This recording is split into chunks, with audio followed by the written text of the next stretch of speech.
Bonjour mes chers amis. Aujourd'hui c'est mercredi le 11 juillet 2018. Nous avons vu hier la représentation d'un plan architectural, c'est-à-dire nous avons la vue comme coupe horizontale. Nous avons vu les différents types des éléments qui doivent être représentés sur une coupe horizontale, c'est-à-dire sur une vue comme plan. Nous avons vu les murs, la représentation des murs extérieurs, nous avons vu les cotations, les baies de fenêtres, les baies des portes, tout ça doit être représenté sur un plan, c'est-à-dire sur une vue représentée en position de coupe horizontale, au-dessus des appuis de fenêtre de 10 cm. On dessine ce qu'on voit. Aujourd'hui, mes amis, on va voir ce qu'on appelle la coupe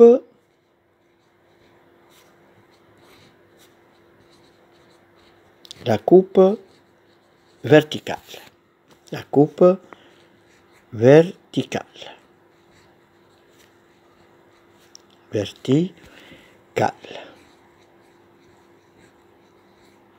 Donc la coupe verticale, il y a aussi des éléments à représenter sur une coupe verticale. Par exemple, d'après le plan de coupe AA, on va dessiner donc une coupe AA.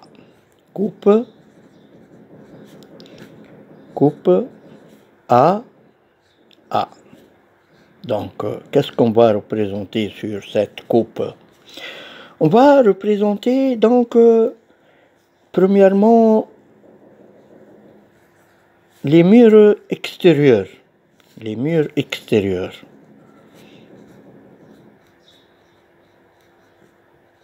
Les murs extérieurs.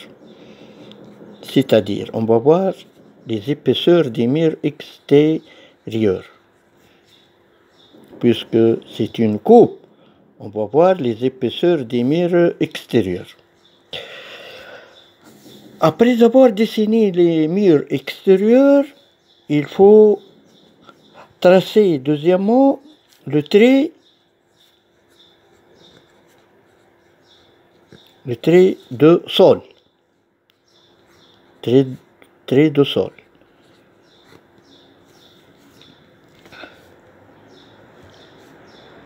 Après, il faut dessiner, troisièmement,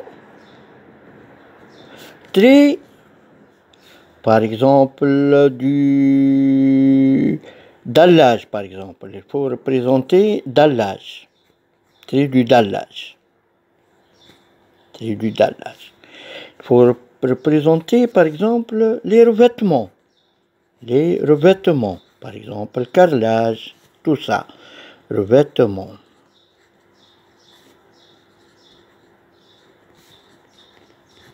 Voilà, ça c'est en bas. Puisque nous avons dessiné le trait du dallage, il faut dessiner maintenant le trait, quatrièmement, trait de la dalle. La dalle, il faut représenter la dalle.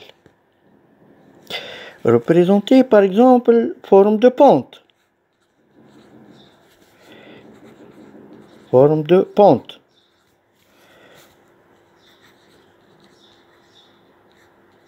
Bon.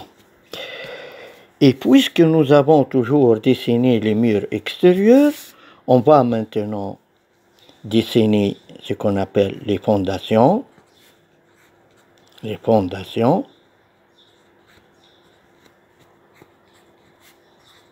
Les fondations.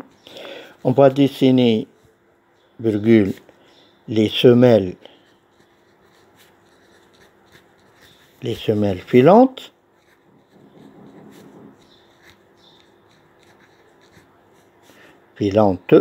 Les semelles filantes, ou bien chaînage, comme vous voulez, ou bien chaînage,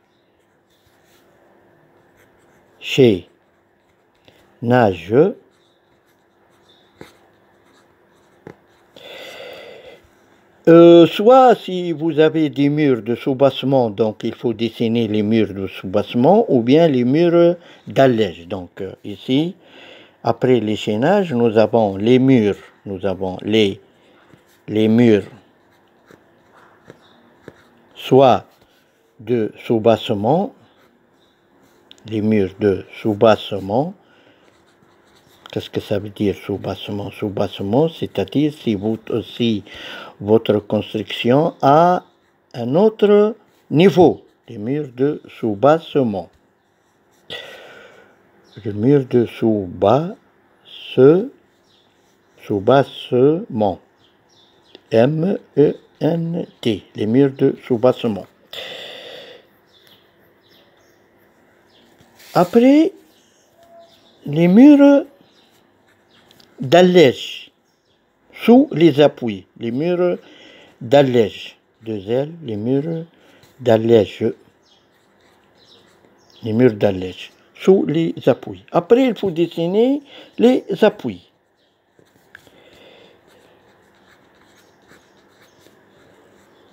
Les appuis de fenêtre. Et il faut donc après renforcer les zones coupées, hachurer les murs, etc.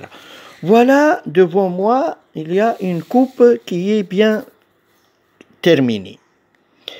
Voilà, j'ai donc comme hauteur, j'ai sur le sol plus ou moins 0,0.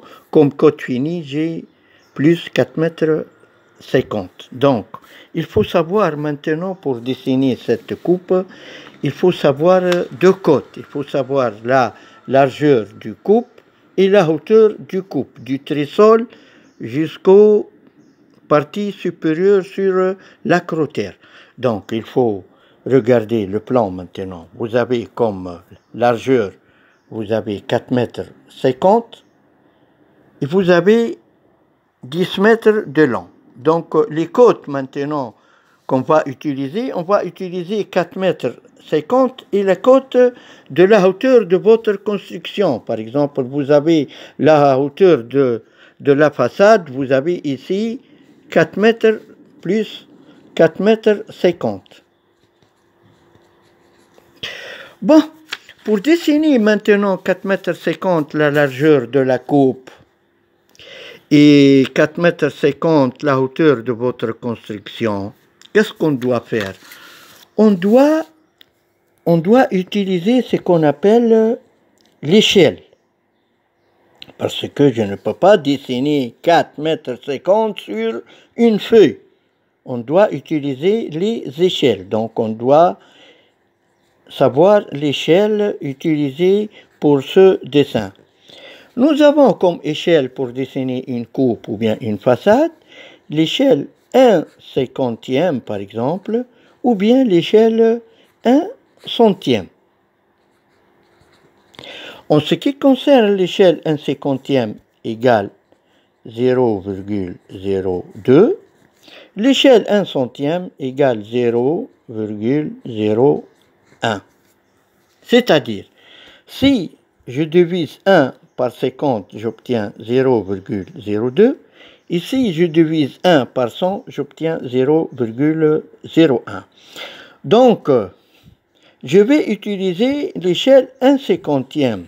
Donc, l'échelle 1/50, chaque côte réelle doit être multipliée par 0,02 et divisée par 100. Par exemple, j'ai la largeur de la coupe 4,50 m comme côte extérieure, 4,50 m. Donc, je vais multiplier 4,50 m par 0,02 et je divise par 100, j'obtiens 9 cm. J'ai le trait du sol, j'ai multiplié 4,50 m par 0,02, j'obtiens aussi 9 cm. Après avoir obtenu ces deux traits et le trait extérieur de la coupe, donc il faut dessiner, comme nous avons vu sur les éléments qui doivent être dessinés sur une coupe, on doit dessiner les épaisseurs des murs, regardez bien, les épaisseurs des murs à droite et à gauche, puisque j'ai l'échelle 0,02 égale 1 cinquantième, donc j'ai l'épaisseur du mur 0 m,50, 0 m,50 multiplié par 0,02, j'obtiens 1 cm. Donc l'épaisseur du mur 1 cm. Donc je commence par ce trait, après je dessine 1 cm comme ça, je fais le trait à 1 cm. Après, donc, j'ai le trait du sol, regardez bien le trait du sol. J'ai les hauteurs, donc toujours je vais faire multiplication. Par exemple, j'ai la hauteur entre carrelage et plafond, par exemple 3 mètres. 3 mètres multiplié par 0,02, j'obtiens 6. Divisé par 100, j'obtiens 6 cm. Donc, après 6 cm, je fais ce trait de la dalle, après l'épaisseur de la dalle. C'est-à-dire, il faut dessiner d'après les dimensions et d'après l'échelle. Voilà, donc après, il faut dessiner les fondations à droite et à gauche. Regardez bien, vous avez toutes les dimensions, donc c'est très simple de dessiner les fondations, les semelles filantes, le mur d'allège, l'appui de fenêtre, tableau, linteau, mur entre linteau et la dalle, dessiner la dalle, dessiner l'acrotère. Comme vous voyez, vous avez une baie de porte devant vous. Voilà le plan. Si vous regardez dans cette direction, vous voyez la baie de porte. Donc, je vois une baie de porte. Je représente les traits, la représentation du sol. Il faut indiquer les côtes. Donc, j'ai ici, par exemple, sur le sol, plus ou moins 0,0.